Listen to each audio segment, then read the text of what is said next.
Amo a Israel, amo a los judíos y soy muy feliz de ser judía. Pero somos humanos y cuando se ocupa y se coloniza un pueblo, algo cambia en tu interior.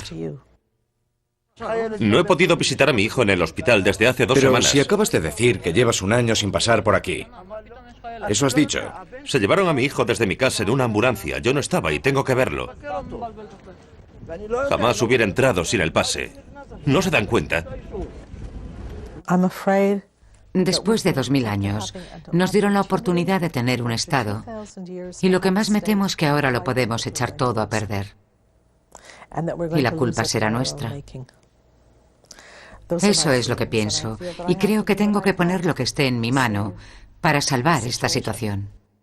Aproximadamente 5.000 soldados israelíes controlan la libertad de movimiento de los palestinos en Cisjordania y Gaza por medio de un entramado de 57 puestos de control, además de innumerables controles de carretera. Esta es la historia de Maxon Watch, una organización de 500 mujeres israelíes que defienden los derechos humanos de los palestinos que intentan cruzar dichos puestos.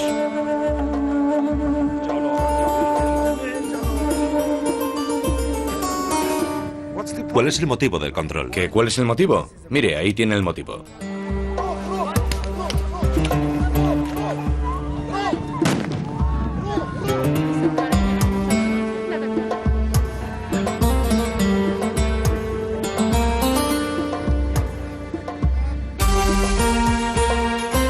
Los otros sionistas.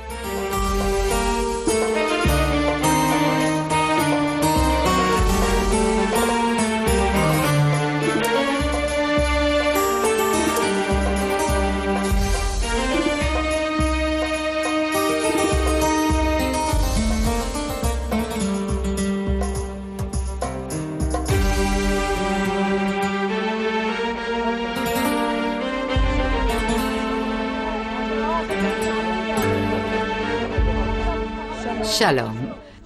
Somos de la Maxon-Wacht. Parece que todo está tranquilo. Tal vez sea así, pero está prohibido grabar en el puesto de control. Bien, avisaré que no lo hagan. Maxon-Wacht quiere decir vigilancia o patrulla de los puestos de control. Maxon es hebreo y quiere decir puesto de control. Surgió de la frustración que nos embargó a raíz de la segunda intifada. 2 amigas y yo decidimos acercarnos a los puestos de control para vigilar lo que allí ocurría. No íbamos en nombre de nadie ni de nada, solo queríamos mirar. Y ya lo creo que vimos cosas. Había soldados muy jóvenes, ejerciendo un control absoluto sobre la población civil.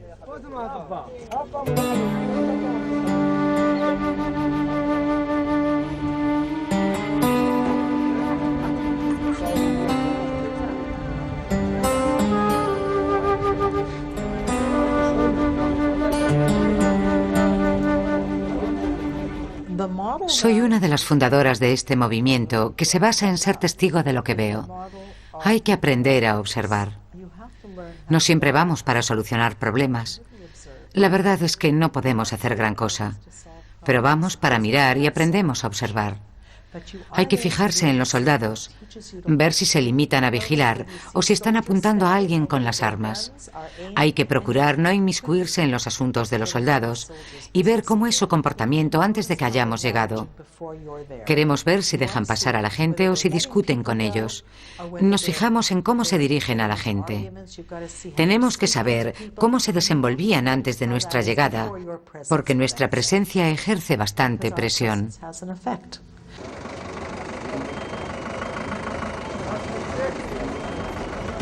Escuche, tengo una nietecita, es solo un bebé y está ingresada en el hospital Hadassah. Aquí pone que tengo permiso para pasar aunque la frontera esté cerrada. Está recién operada, pero no me quieren dejar pasar. Aquí tiene la tarjeta de Hadassah, tengo que firmar allí, pero no puedo ir. No conozco a nadie ni sé de qué me habla. Lo único que sé es que la frontera está cerrada. Circule, por favor, no puede pasar ahora, márchese de una vez. Circule, por favor. No puede estar aquí.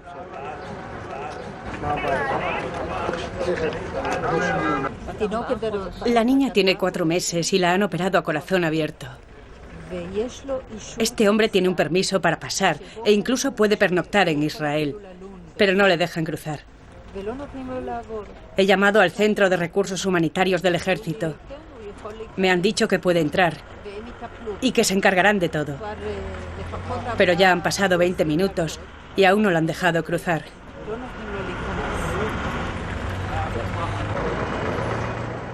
Shalom. ¿Son ustedes de Java? Hablo con el Centro de Paz de Tel Aviv. Gracias. Vaya, me he equivocado de número. Me estoy poniendo nervioso, no puedo pensar.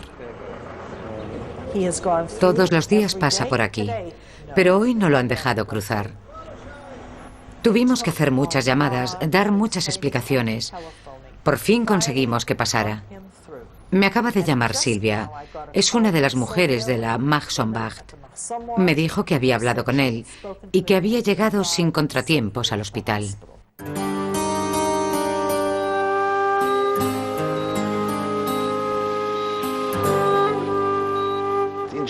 Me consta que por lo general los israelíes no quieren saber lo que está ocurriendo al otro lado de la frontera desde hace 2 años y medio.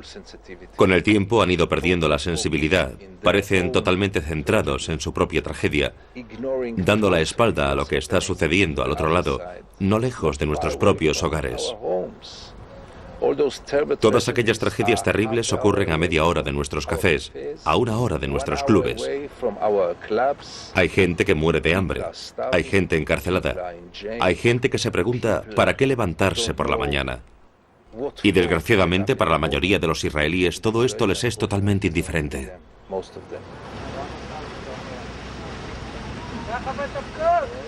Shalom. Shalom. Shalom.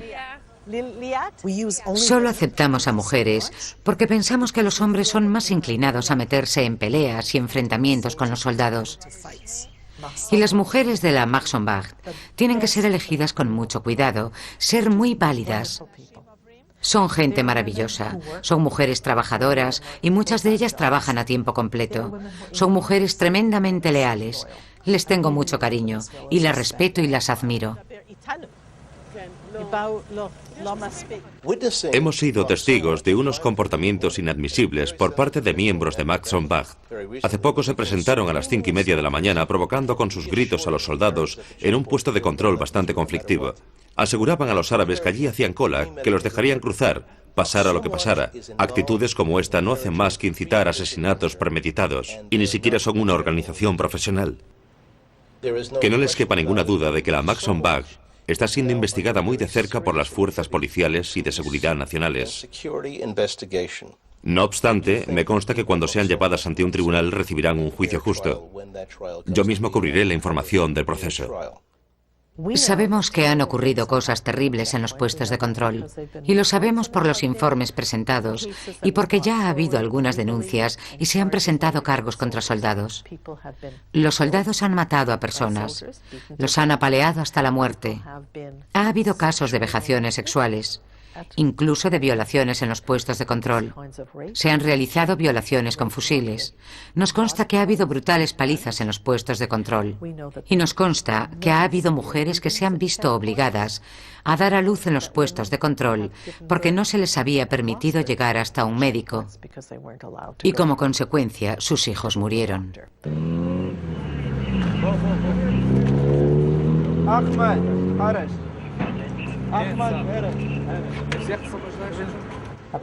Si un palestino quiere mover un pie, tiene que tener por lo menos uno de los 3 documentos principales. Si su pasaporte es de color verde o naranja, debe presentar además un permiso para cruzar por el puesto de control. También necesita un permiso para atravesar su propio pueblo si hay un control de carretera, lo cual es bastante posible.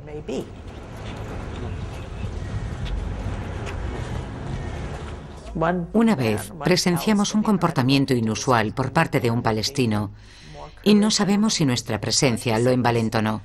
Ni siquiera sé si nos vio, pero empezó a defenderse. Decía, aquí tienen mis papeles, estos papeles están en regla. Si hay algún problema, el problema es suyo, no mío, porque yo tengo mis papeles.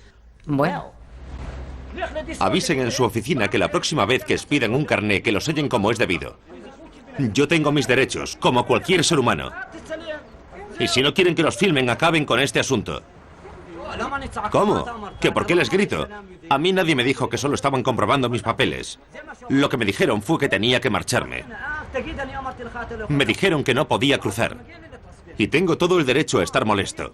Pero se me ocurre algo mejor. Llamen a la policía fronteriza. Aran, este hombre lleva esperando aquí desde hace 1 hora y media. ¿Quieren hacer algo de una vez? Esto es una pérdida de tiempo. ¿Quiere que le traigamos una silla? No podéis pretender que esté tranquilo. No, no quiero nada. Y no piensen que me están haciendo ningún favor ofreciéndome una silla. Creo que al final estas situaciones desembocan en sentimientos de agresividad. Puede que incluso provoquen enfrentamientos físicos. Un soldado no puede insubordinarse, no puede acusar a sus mandos de ponerle en estas situaciones. En cambio, qué fácil es aplacar la ira con los palestinos.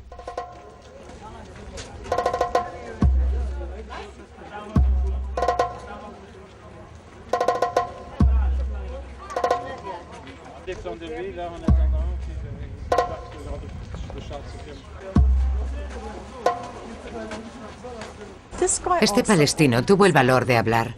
Me pregunté si estaría en sus cabales porque fue muy peligroso.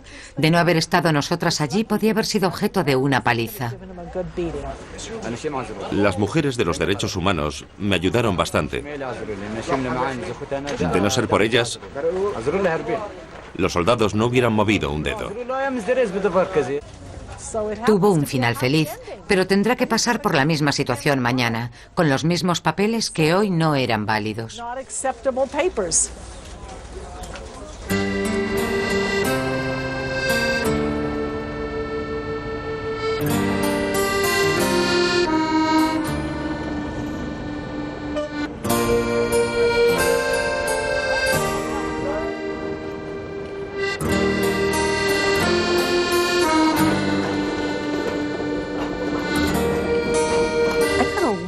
Canadá me da muchas fuerzas y esta fuerza me acompaña hasta Israel. Conozco los puntos de desencuentro entre Israel y Palestina mejor que muchísimos israelíes que nacieron allí. Y la razón es porque estoy acostumbrada a vivir con un pie en Canadá y otro en Israel, como judía que soy. He vivido entre dos culturas toda mi vida. Hace mucho tiempo alguien me dijo que cuando uno coloca ambos pies en una sola cultura, se expone a que lo derriben. En cambio, cuando se coloca un pie en cada cultura, está en la postura más estable porque reparte su peso. Es la postura más segura, la más fuerte. Israel aún no entiende la diversidad cultural como lo hacemos los de fuera. Y les vendría muy bien hacerlo, sin duda. Yo amo a Jerusalén. La amo y soy feliz cuando estoy aquí. Es una parte de la historia de los judíos, pero también es donde convergen dos pueblos. Y no dejará de ser nuestra tierra solo porque también sea la suya. Es aquí donde quiero vivir. Pero bueno, he de admitir que soy sionista. No soy de las sionistas que desean el gran Israel. Ni tampoco formo parte del grupo de sionistas que quieren arrebatar las tierras a los palestinos y dejar que pasen hambre. Yo provengo de los sionistas que mantuvieron conversaciones para llegar a ser un pueblo responsable e independiente. Soy del pensamiento sionista, que desea que los demás reconozcan que tenemos nuestra historia y nuestra cultura propias. Y no queremos establecernos en cualquier parte, porque nuestras raíces están en este lugar, en Oriente Medio.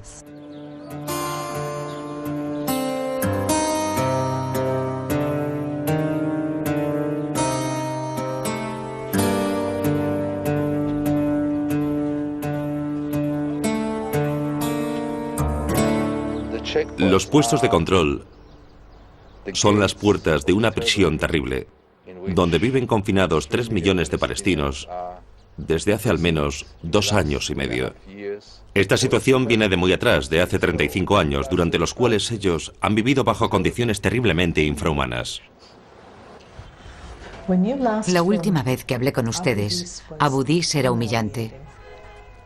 Era una situación vejatoria para cualquier ser humano. Podíamos ver que la gente saltaba por encima de los muros para cruzar. Pasaban a los bebés como bultos de una persona a otra. La gente era tratada como si de un rebaño de ovejas se tratara. Pero ahora tenemos delante a una población de al menos 50.000 personas que tiene que pasar a través de una verja cuya entrada es más estrecha que la puerta de mi cocina. What country is Israel occupying? What country are they occupying, you behemoth? They're occupying Israel. Shoman and Yehuda is Israel. Go back to America. I live here. You live with them, entitled to their opinion. What country is Israel occupying? הם דור שישי בארץ ולי יש להם זכות לחשוב את זה. אני נולדתי פה, ההורים שלי, הסבים שלי, 6 דורות, ואני אומרת לך, יש להם זכות לחשוב ככה, והם גם צודקים, אבל יש להם זכות. El movimiento de las mujeres de negro empezó hace 17 años y medio. Fue una de las primeras respuestas a la ocupación y sigue surtiendo efecto. Cada viernes hay que venir vestida con ropas oscuras, a ser posible de negro. Cogemos unas pancartas con la forma de grandes manos negras en las que se puede leer «Acabad con la ocupación», en hebreo, inglés y árabe. Y después de estas mujeres llegaron otras muchas formando numerosos grupos de protesta. Mahson Bach se compone de muchas mujeres de negro, entre las que me incluyo. Las mujeres de negro, ¿por qué van de luto? ¿Quién se ha muerto? Están en contra de la ocupación. ¿La ocupación de Irak por los americanos? Se refieren a los asentamientos en Cisjordania. ¿La hemos ocupado nosotros? Si los judíos no estuviéramos allí, ellos con sus bombas seguirían matando a nuestra gente inocente. Esto es increíble. Durante la Pascua judía, el Señor nos salvó de la esclavitud y nos condujo hacia la libertad. Desde Egipto hasta nuestra tierra. ¿Quién puede negar que sea nuestra tierra? Si no fuera nuestra, ¿por qué íbamos a felicitarnos durante esta conmemoración? Y entonces, ¿para qué comemos matzo? ¿Para qué? Este tipo nos quiere convencer de que Dios es un auténtico agente inmobiliario. ¿Será posible que Él nos entregara esta tierra diciéndonos, mirad, por aquí están los lindes de los terrenos que os he dado? Y luego nos dio las escrituras de propiedad. A corto plazo, el pueblo ocupado siempre es la mayor víctima. Pero a largo plazo, las fuerzas de ocupación son las auténticas víctimas, porque su sociedad se va corrompiendo cada vez más y su pueblo es cada vez más inmoral.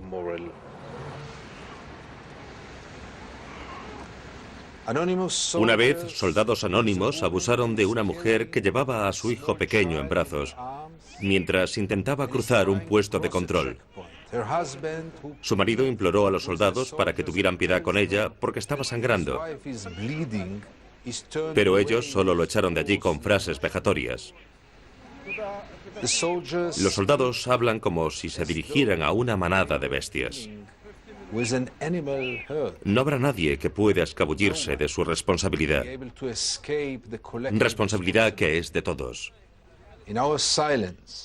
Somos culpables con nuestro silencio, con nuestra indiferencia y con la desbordante realidad de que todo ello se hizo en nuestro nombre. Cada uno de nosotros somos un soldado en un puesto de control.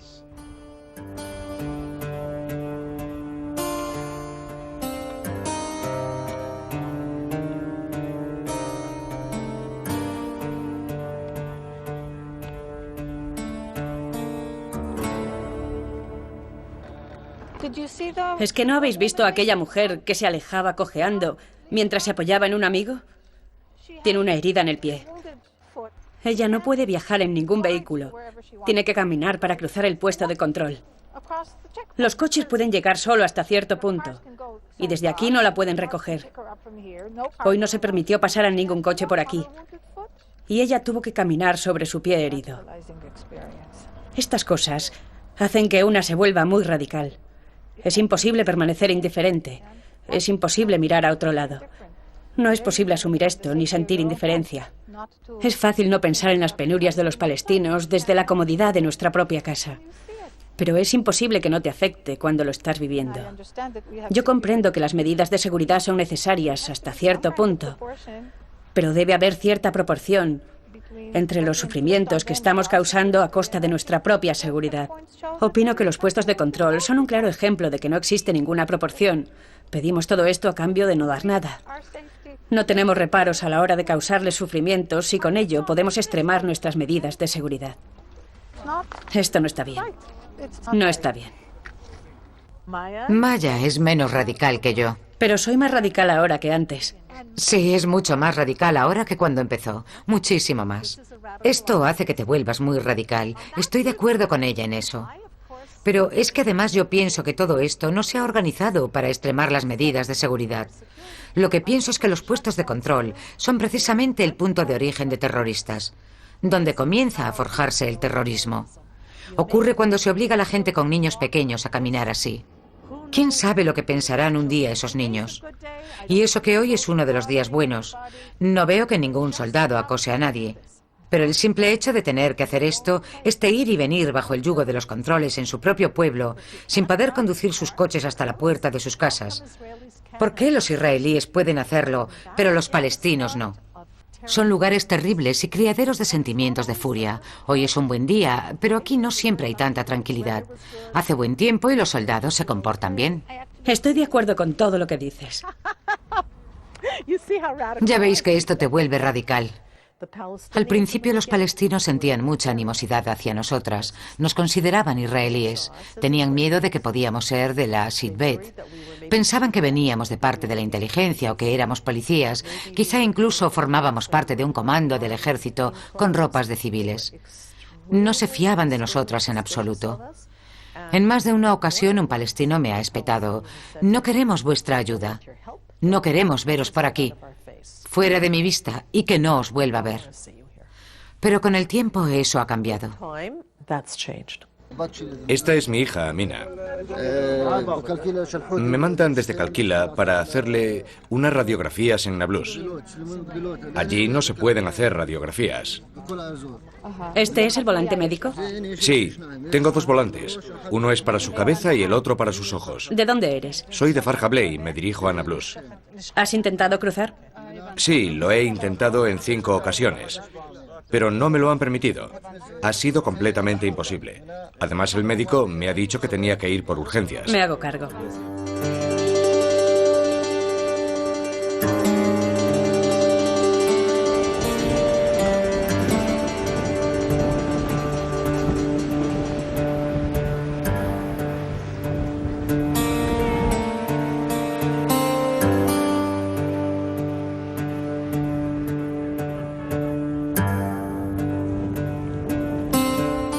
Ascendí a oficial y el poder me corrompió a mí también. De vez en cuando la gente habla de una ocupación moral. Nos dicen que si nos comportamos con educación en los puestos de control, si sonreímos con amabilidad y no somos soldados malos, todo irá sobre ruedas. Y yo les contesto que una mierda. No hay manera posible de estar en los territorios o en los puestos de control y ejercer tus obligaciones de una manera risueña. En el mismo momento en que te encuentras allí, te invade la violencia, la agresividad, y acabas corrompiéndote, como le sucede a todos los demás.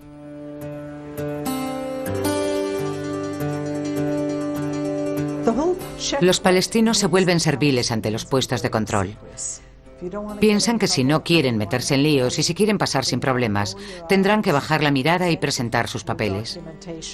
No importa lo que digan los soldados, tienen que permanecer en silencio y con un poco de suerte los dejarán cruzar.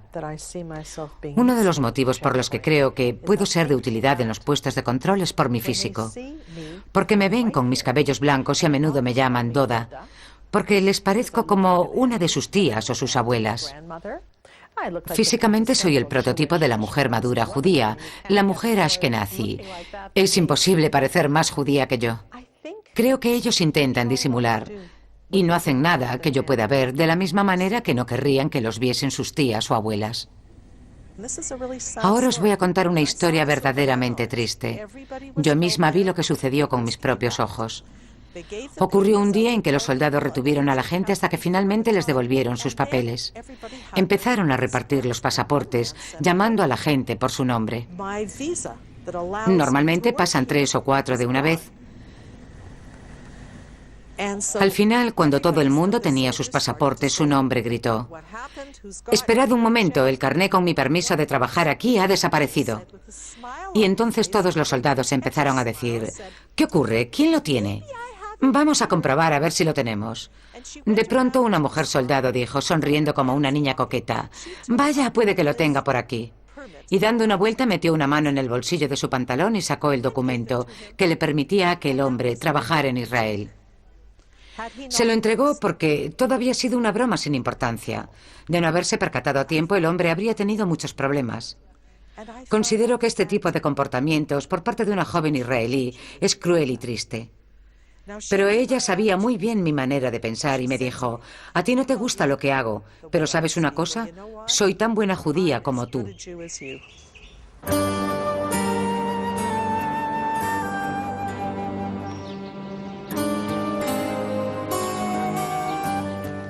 El judaísmo nos indica que todos los seres humanos fueron creados a la imagen y semejanza de Dios, y por lo tanto nos es encomendada la tarea de respetar los derechos humanos de todos.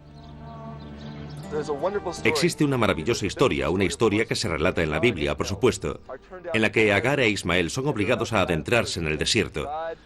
A punto de fallecer por falta de agua, Dios los provee de un pozo para saciar su sed. Pero acercándose los ángeles a Dios le dijeron: «¿Por qué obras así?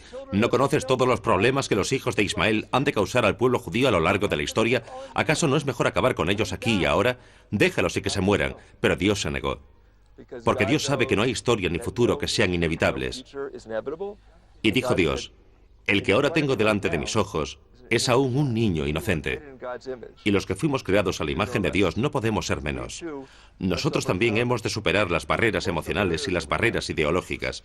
Y tenemos que aprender a diferenciar entre la gente que quiere venir a matarnos, de los cuales tenemos que defendernos legítimamente, y aquellos otros que son inocentes.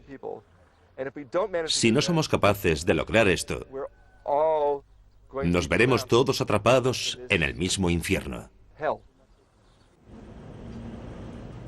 Me niego a cerrar mis ojos, mis oídos y mi corazón a los sufrimientos de mis vecinos, los palestinos. A mi entender, la llamada en contra de la ocupación debe partir de nuestras voces. Los israelíes ponemos el dedo en el gatillo mientras decidimos quién debe vivir y quién debe morir, entre quién puede cruzar los controles y quién no. Pero somos diferentes los que nos negamos a servir en los territorios ocupados, porque a nosotros nos importa. Nosotros somos los sionistas.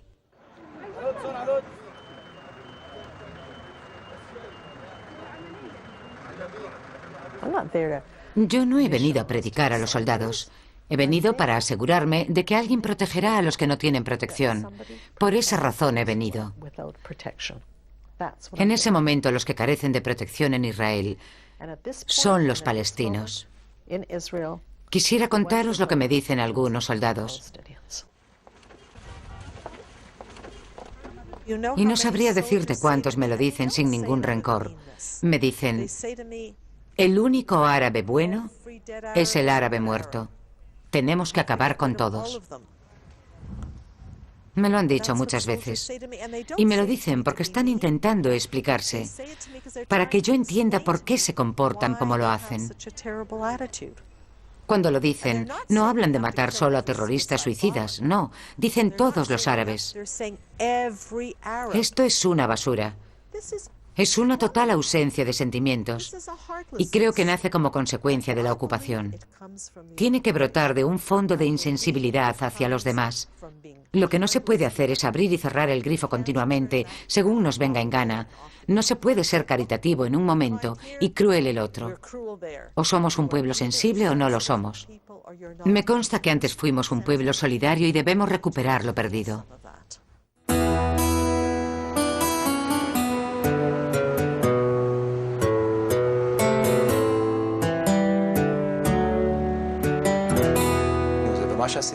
En una soleada mañana de Sabbat, a finales de invierno, hice un ramillete con las flores que crecían en un campo cercano al puesto de control.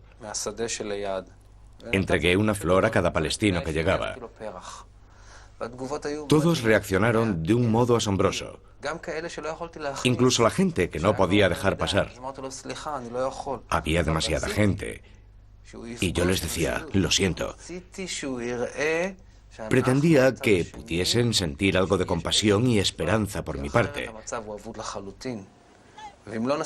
Si no somos capaces de sembrar la esperanza, estaremos perdidos. Pero yo lo he conseguido. De pronto me sentí fuerte y en ese momento fue cuando dejé de tener miedo. Ahora hago lo que me dicta mi conciencia. Ya no temo lo que me digan las autoridades. No sé lo que pensarán de mí los mandatarios y los israelíes que vean esta película. Ni siquiera me interesa. Lo que me interesa de verdad es el grado de humanidad que puedo mostrar como soldado ejerciendo mi labor.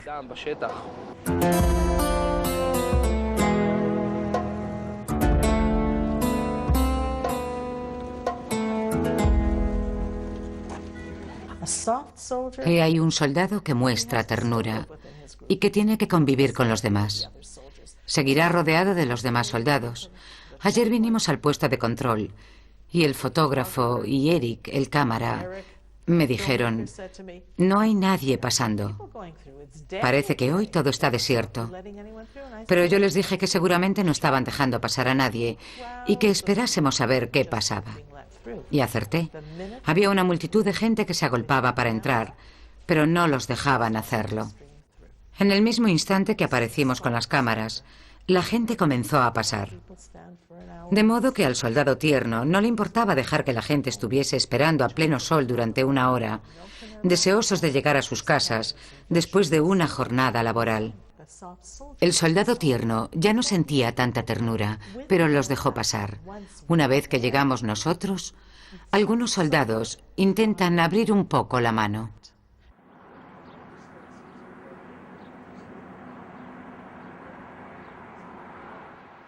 Se puede decir que ellos se han buscado la ocupación actual. Hemos tenido que volver a colocar los puestos de control porque los israelíes tememos por nuestra integridad física. Había quienes como yo sentían simpatía y empatía por los grupos como Max und Bach, pero hoy me parecen ridículas. Me parece que son gente que no ven la realidad que tienen delante de sus ojos. Creo que son personas que se agarran a un pasado obsoleto y que no se dan cuenta de que ahora les están escupiendo a la cara. A mí que no me hablen de desesperanza. Quede claro que yo, a día de hoy, no me siento menos desesperado que los palestinos. Me desespero cada vez que mis hijos salen de casa, cada vez que mis hijos se van al centro de la ciudad para coger un autobús. No estoy menos desesperado que los palestinos.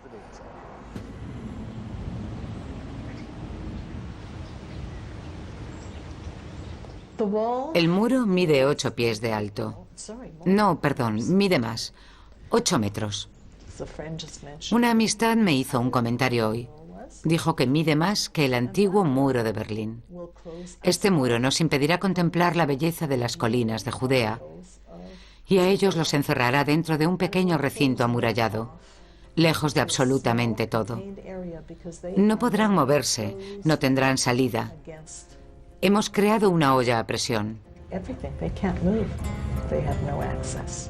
Esa olla está llena de gente que no podrá trabajar, que no podrá desplazarse, ni siquiera dentro de su olla. Y creo que todos sabemos lo que ocurre cuando la presión aumenta dentro de una olla.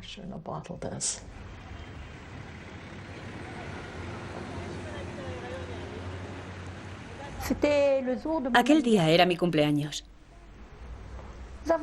Yo me dirigía feliz al centro comercial. Pensaba en el color de las flores que compraría. Pensaba en cómo las iba a colocar en el jarrón. Qué poco sabía yo lo que me esperaba de verdad. En esto llego al centro comercial. Justo a la altura de la entrada hubo una enorme explosión.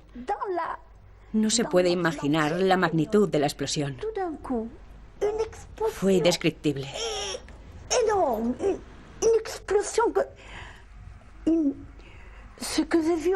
Pude ver a una persona envuelta en llamas. Fue un espectáculo dantesco. No hay palabras para describirlo. El fuego me quemaba todo el cuerpo. Se me clavaban en el cuerpo cristales rotos, clavos y metralla.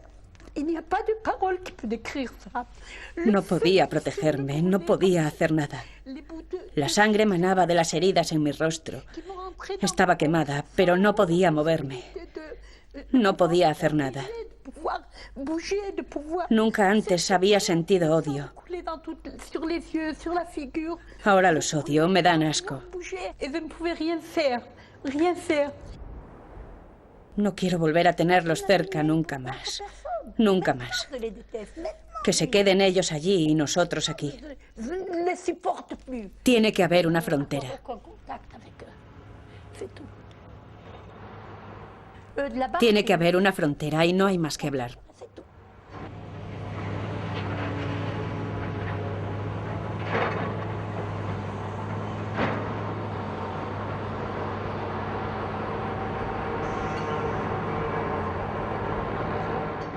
Israel dispone del derecho legítimo de colocar una valla en su frontera y de colocar puestos de control. Son derechos que tiene cualquier país soberano en el mundo. Pero me pregunto, ¿por qué hay que levantarla en el territorio de ellos? ¿Por qué truncar sus vidas? Israel está intentando demostrar a la fuerza que todo nos pertenece, solo a nosotros, y que será para siempre nuestro.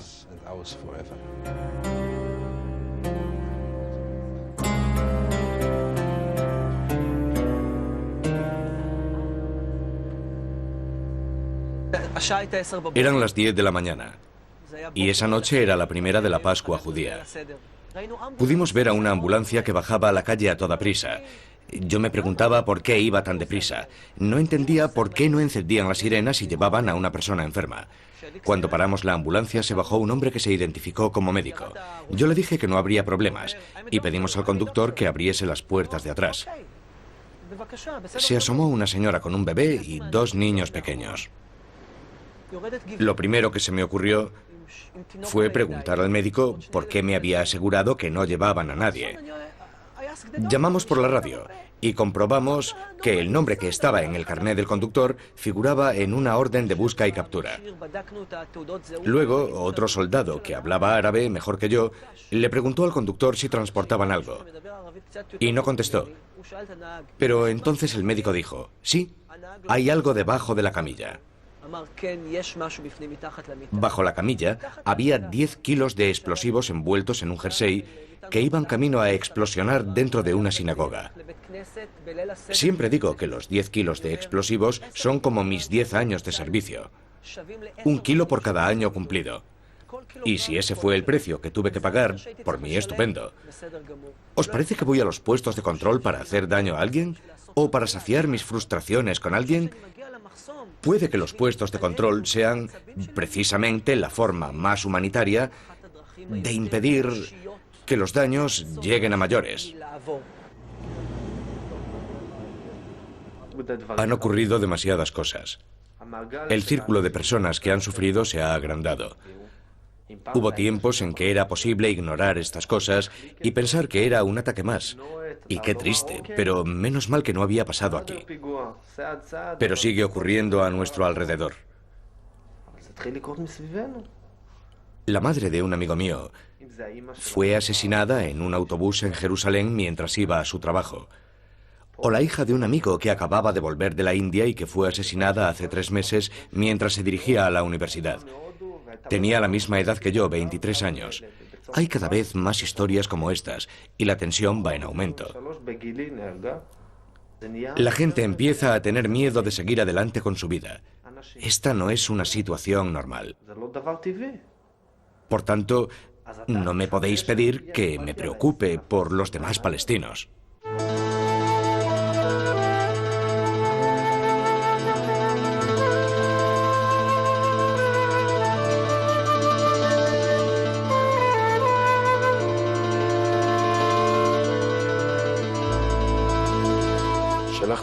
Envié a mi esposa en ambulancia hasta Nablus para dar a luz allí en una clínica privada. Los médicos se dieron cuenta de que tendrían que realizar una cesárea. Me dijeron que me costaría determinada cantidad de dinero, del cual no disponía. Yo les aseguré que se lo pagaría al día siguiente. A la vuelta llegué al puesto de control de Sarra. Y los soldados que allí había me preguntaron que a dónde iba. Les contesté que a Nablus, pero me dijeron que era imposible, que estaban en toque de queda. Yo insistí en que no tenía intención de darme una vuelta por el lugar y que iba solo porque mi esposa estaba ingresada en el hospital porque la habían tenido que intervenir. Me asusté mucho porque de repente me dispararon. Me giré y le pregunté al soldado si así era como mostraban su respeto hacia los demás. Les pregunté por qué me disparaban. Les grité que si no querían que cruzase, no pasaba nada, que me volvería a casa. Les pedí que por favor no me hicieran daño. Uno de ellos se me acercó corriendo y me intentó golpear aquí. Yo intenté defenderme como pude con la mano, para amortiguar el golpe. Me tiraron al suelo y me dieron una paliza de muerte. Creí que no viviría para contarlo. Le dije al soldado que mi hijita acababa de nacer, pero él me contestó que mi hija no conocería a su padre. Luego me dijeron que si no me marchaba me dispararían. Intenté caminar, me repetía a mí mismo que quizás alguien vendría en mi auxilio. Y entonces apareció la gente de B'Tselem, que es una organización de derechos humanos. Aquel día mis ayudantes y yo detuvimos el coche para comer algo. En esto veo que un hombre está bajando la calle y al llegar a nuestra altura no nos saluda diciendo Shalom, lo que me pareció extraño. Le pregunté si venía del puesto de control y si habían sido ellos los que le habían propinado una paliza. Pero no fue capaz de contestar. Hizo un gesto y se desplomó sobre la carretera y empezó a llorar. No os hacéis idea de lo duro que es ver a un hombre de 43 años llorar de una manera tan desconsolada. Sufría tremendos dolores, pero creo que lloraba más por la humillación a la que le habían sometido que por el dolor físico. Más tarde supimos que tenía una costilla rota, así que tenía mucho dolor. Recuerdo que pasaron a nuestro lado 3 vehículos militares y vieron perfectamente que había un hombre tirado en la carretera. Nosotros les gritamos una y otra vez que parasen. Pero ellos no querían tener nada que ver en el asunto y siguieron su marcha a toda prisa. Entre nosotros conviven judíos también. Piense lo que eso significa. Un judío podía haber recibido un disparo, pero ellos no se hubieran detenido para ayudar. Por lo menos tenían que haber parado para enterarse de lo que había pasado. Al final, llamamos a una ambulancia palestina. Le practicaron las curas de urgencia y se lo llevaron al hospital de Nablus. Aquel hombre, Nazme Sheikh, no se dirigía a Israel. Tenía la espalda vuelta hacia Israel, pero miraba hacia Nablus. Miraba hacia Nablus porque iba a visitar a su esposa en el hospital. No sé de lo que soy culpable. Puede que me culpen de ser árabe, porque no encuentro otra explicación. Es muy difícil de entender. ¿Qué puedo decir? Siento un profundo dolor y no me gusta recordar lo que pasó. Pensé que jamás saldría de allí con vida. Yo solía llegar a los puestos de control con una sonrisa, pero ahora ya no sonrío. Tengo la cara muy seria cuando llego. Si sonrío, un soldado me podría preguntar por qué lo hago y luego me daría una paliza. Ya me pasó una vez, ¿no es así? Así que mejor no sonrío.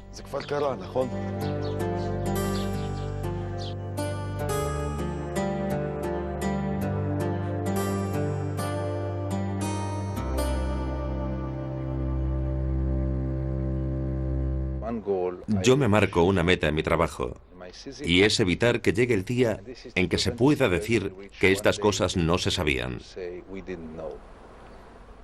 Sale en los periódicos. Las noticias entran en los salones y en las alcobas. Todos los viernes los periódicos llevan estas noticias una y otra vez.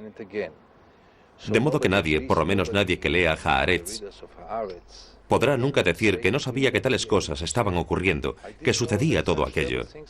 Ni hablar. Se publica y ellos tendrán que admitir que estaban enterados, o por lo menos que se podían haber enterado si hubiesen querido hacerlo.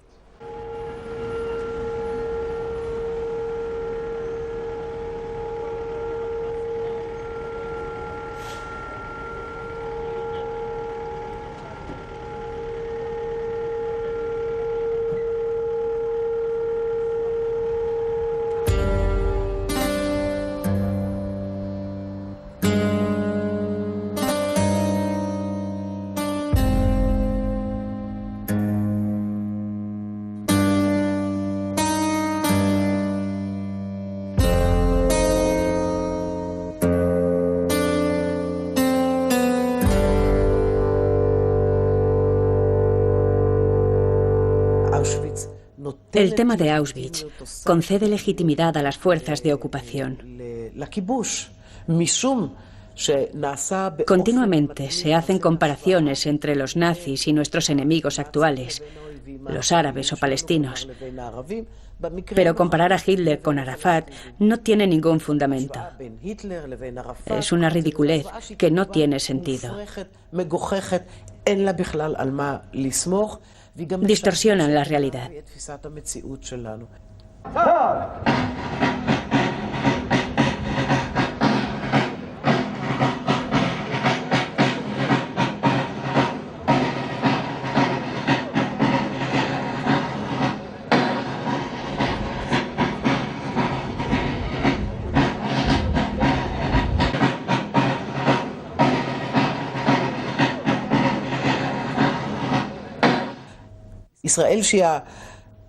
En esta zona, Israel tiene los medios militares más fuertes,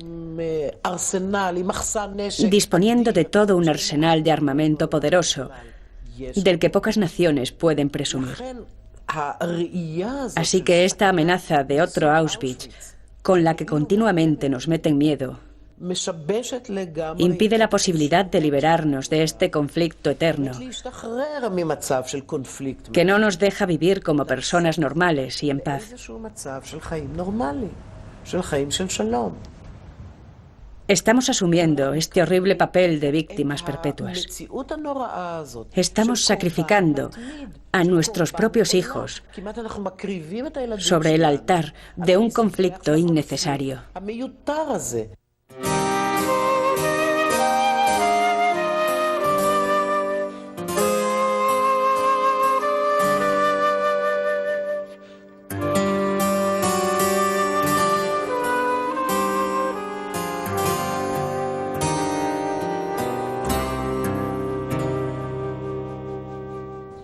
¿Sabe una cosa?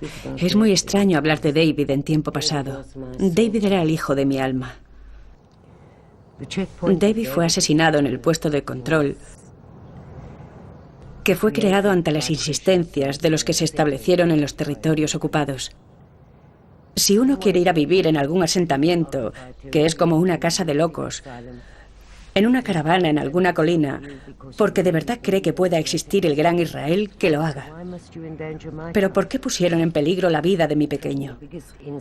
De hecho, el mayor insulto que me hicieron fue que al día siguiente de matar a David, quitaron el puesto de control de allí.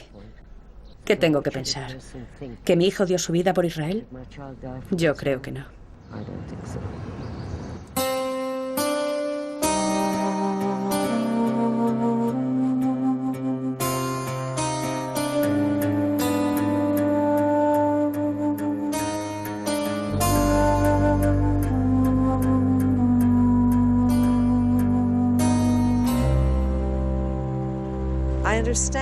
Yo comprendo que Israel temía que una vez más sería el pueblo oprimido, el pueblo pobre, los desgraciados, los miskenin, tan cultos pero tan muertos. Y el precio que hemos tenido que pagar es que hemos aprendido a ser duros. Hemos aprendido a infligir aquello que hemos padecido. Creo que nos costará mucho tiempo purgar nuestras culpas.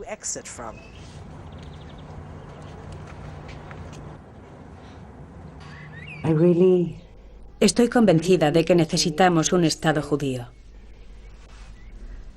Pero me niego a aceptar que tenga que ser a expensas de otra nación. Y me niego a creer que tengamos que ocupar los territorios para seguir siendo un Estado judío. El mayor traidor es el que mantiene a Israel en su puesto de fuerza de ocupación, de Estado inmoral y de Estado injusto. Los responsables de esto son los auténticos traidores. Nosotros intentamos crear un Israel justo, como lo fue antiguamente. Entonces era un Israel más pequeño, pero más justo. Creo que nosotros somos los verdaderos patriotas.